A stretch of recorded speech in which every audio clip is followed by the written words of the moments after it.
I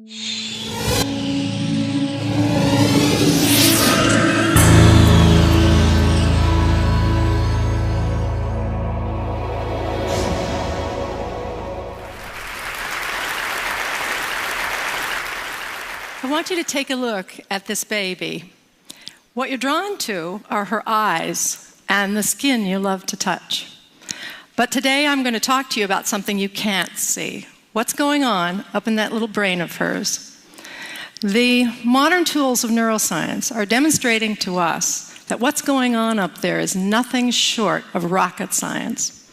And what we're learning is going to shed some light on what the Romantic writers and poets described as the celestial openness of the child's mind. What we see here is a mother in India, and she's speaking Koro, which is a newly discovered language. And she's talking to her baby. What this mother and the 800 people who speak Koro in the world understand that to preserve this language, they need to speak it to the babies. And therein lies a critical puzzle. Why is it that you can't preserve a language by speaking to you and I, to the adults? Well, it's got to do with your brain. What we see here is that language has a critical period for learning. The way to read this slide is to look at your age on the horizontal axis. You've done that. And you'll see on the vertical your skill at acquiring a second language.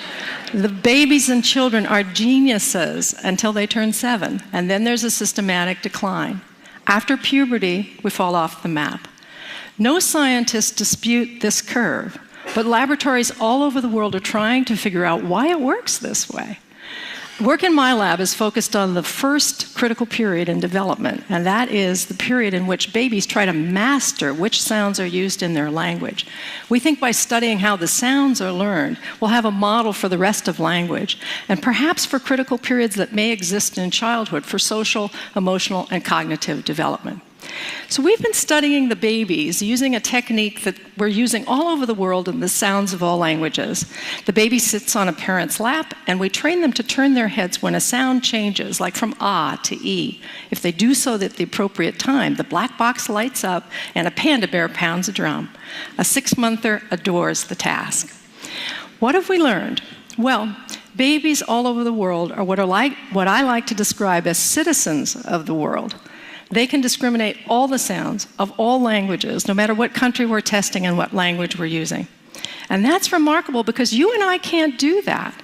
We're culture-bound listeners. We can discriminate the sounds of our own language, but not those of foreign languages. So the question arises, when do those citizens of the world turn into the language-bound listeners that we are?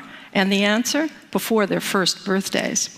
What you see here is performance on that head turn task for babies tested in Tokyo and in the United States, here in Seattle, as they listen to ra and la, sounds important to English but not to Japanese. So at 6 to 8 months, the babies are totally equivalent. 2 months later, something incredible occurs. The babies in the United States are getting a lot better. The babies in Japan are getting a lot worse. But both of those groups of babies are preparing for exactly the language that they're going to learn. So the question is, what's happening during this critical 2-month period? This is the critical period for sound development. But what's going on up there? So there are 2 things going on. The first is that the babies are listening intently to us, and they're taking statistics as they listen to us talk. They're taking statistics. So listen to 2 mothers speaking motherese, the universal language we use when we talk to kids. First in English and then in Japanese. I love your big blue eyes. So pretty and nice.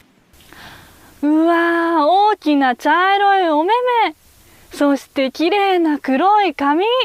During the production of speech, when babies listen, what they're doing is taking statistics on the language that they hear. And those distributions grow. And what we've learned is that babies are sensitive to the statistics, and the statistics of Japanese and English are very, very different. English has a lot of R's and L's, the distribution shows, and the distribution of Japanese is totally different, where we see a group of intermediate sounds, which is known as the Japanese R. So babies absorb the statistics of the language, and it changes their brains. It changes them from the citizens of the world to the culture-bound listeners that we are. But we as adults are no longer absorbing those statistics. We're governed by the representations in memory that were formed early in development. So what we're seeing here is changing our models of what the critical period is about. We're arguing from a mathematical standpoint that the learning of language material may slow down when our distribution's stabilized. It's raising lots of questions about bilingual people.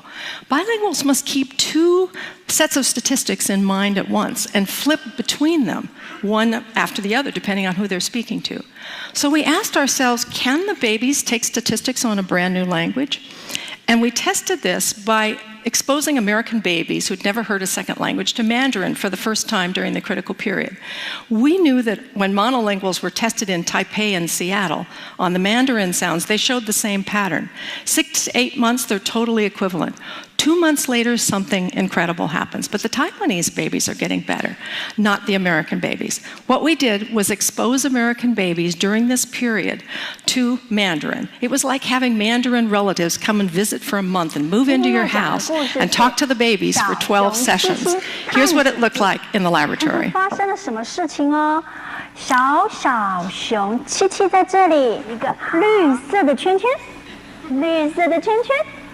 绿色的圈圈，再转一下，转一圈，嘿，一圈，再一次哦，转一二三。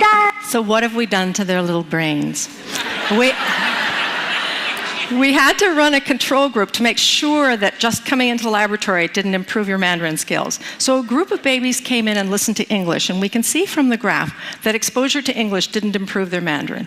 But look what happened to the babies exposed to Mandarin for 12 sessions. They were as good as the babies in Taiwan who'd been listening for 10 and a half months. What it demonstrated is that babies take statistics on a new language. Whatever you put in front of them, they'll take statistics on. But we wondered what role the human being played in this learning exercise. So we ran another group of babies in which the kids were get the same dosage, the same 12 sessions, but over a television set. And another group of babies who had just audio exposure and looked at a teddy bear on the screen. What did we do to their brains? What you see here is the audio result, no learning whatsoever, and the video result. No learning whatsoever. It takes a human being for babies to take their statistics. The social brain is controlling when the babies are taking their statistics. We want to get inside the brain and see this thing happening as babies are in front of televisions as opposed to in front of human beings. Thankfully, we have a new machine, magnetoencephalography, that allows us to do this. It looks like a hairdryer from Mars, but it's completely safe, completely non-invasive, and silent. We're looking at millimeter accuracy with regard to spatial and millisecond accuracy using 306 squids. These are superconducting quantum interference devices to pick up the magnetic fields that change as we do our thinking. We're the first in the world to record babies in an MEG machine while they are learning. So this is little Emma. She's a 6-monther, and she's listening to various languages in the earphones that are in her ears. You can see she can move around. We're tracking her head with little pellets in a cap, so she's free to move, completely unconstrained. It's a technical tour de force. What are we seeing? We're seeing the baby brain as the baby hears a word in her language. The auditory areas light up, and then subsequently areas surrounding it that we think are related to coherence, getting the brain coordinated with its different areas, and causality, one brain area causing another to activate. We are embarking on a grand and golden age of knowledge about child's brain development. We're going to be able to see a child's brain as they experience an emotion, as they learn to speak and read, as they solve a math problem, as they have an idea. And we're going to be able to invent brain-based interventions for children who have difficulty learning. Just as the poets and writers described, we're going to be able to see, I think, that wondrous openness utter and complete openness of the mind of a child. In investigating the child's brain, we're going to uncover deep truths about what it means to be human. And in the process, we may be able to help keep our own minds open to learning for our entire lives. Thank you.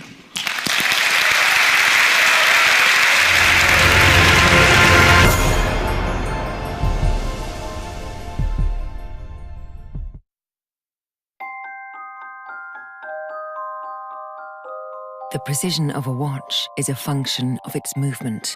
For Rolex and for Hans Wilsdorf, to guarantee the precision of a timepiece, the pressing question was how to protect the movement itself from the elements, not only water, but also tiny particles of dust. In 1926, a major step was taken with the creation of the world's first waterproof and dustproof wristwatch. The Rolex Oyster was born. Over the years, subtle changes in the design continue to improve the Oyster, adding more comfort while keeping the style contemporary. And, along with style, more functions have been added. A Rolex wristwatch was the first to show the date through a small aperture on the face. It was also the first wristwatch to spell out the day of the week in full. In the early 1950s, Rolex developed professional watches whose functions went far beyond telling the time. Launched in 1953, the Submariner was the first Rolex watch guaranteed waterproof to a depth of 330 feet. Already on an incredible journey of innovation and design, Rolex decided to push the boundaries even further. In 1960, the bathyscaphe Trieste and Rolex made history. The submersible successfully dived to 35,800 feet below the surface of the ocean. A Rolex Deep Sea Special was strapped to the outside. The development of undersea exploration led to the launching in 1967 of the Sea Dweller 2000, waterproof to a depth of 2,000 feet. In 2008, the Submariner in gold is redesigned and the case features a new unidirectional rotatable bezel with a Cerachrom disc. Fitted with the patented Rolex ringlock system, the Rolex Deep Sea safely descends to 12,800 feet.